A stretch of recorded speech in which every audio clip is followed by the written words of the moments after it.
Hey everyone, today for my slideshow, I'm doing it on Louise Bourgeois. So Louise Bourgeois was born in Paris in 1911, was a renowned artist known for her large-scale sculptures and installations inspired by her own memories and experiences. Her work often deals with childhood trauma, abandonment, opposing forces, and domestic life, challenging the conventional role of women in the 20th century. This is probably one of my favorite quotes from Louise Bourgeois that she mentioned in an interview. It says, I transform nasty work into good work, transform hate into love.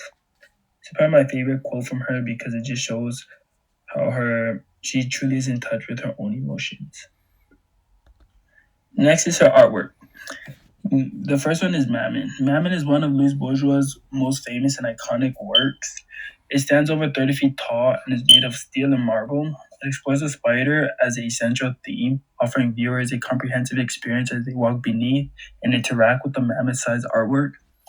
She describes the meaning behind this giant spider and says, first, mammon is a French word for mother. Bourgeois explained that the spider is an ode to my mother.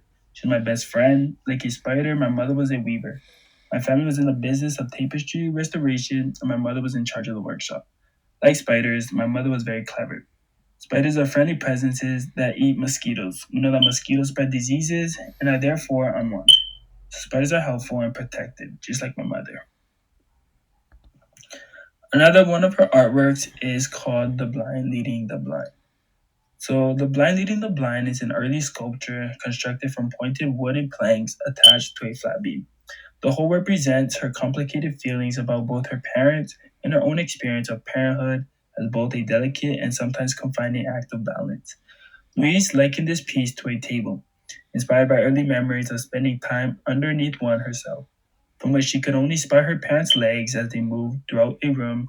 Moreover, she recalls this memory as an unpleasant one, as she felt alienated from her parents and sought refuge under a furniture. The next great artwork from Louise Bourgeois is this artwork called Cell, Eyes, and Mirrors. As we know, Louise Bourgeois is mainly known for her large scale sculptures and her installations, and this is one of them. So, this is one of the works of the Cell series, which Louise began to create in 1989. Louise Bourgeois' Cell series is considered to be something of an autobiography, the artist's version of personal therapy used to overcome a childhood filled with anxiety, pain, and fear of abandonment. As a material, Bourgeois used metal structures in the form of cages, inside of which she placed various materials, objects, and even furniture. Each of these things is used for a reason and carries a particular meaning and emotional load, while the presence of a person is limited behind metal bars. The central place in the eyes and mirrors installation is occupied by huge marble eyes, which reflected in several mirrors create strong perspective distortions and an eerie atmosphere. And that is a little about Louise Bourgeois, her life, and her amazing artwork.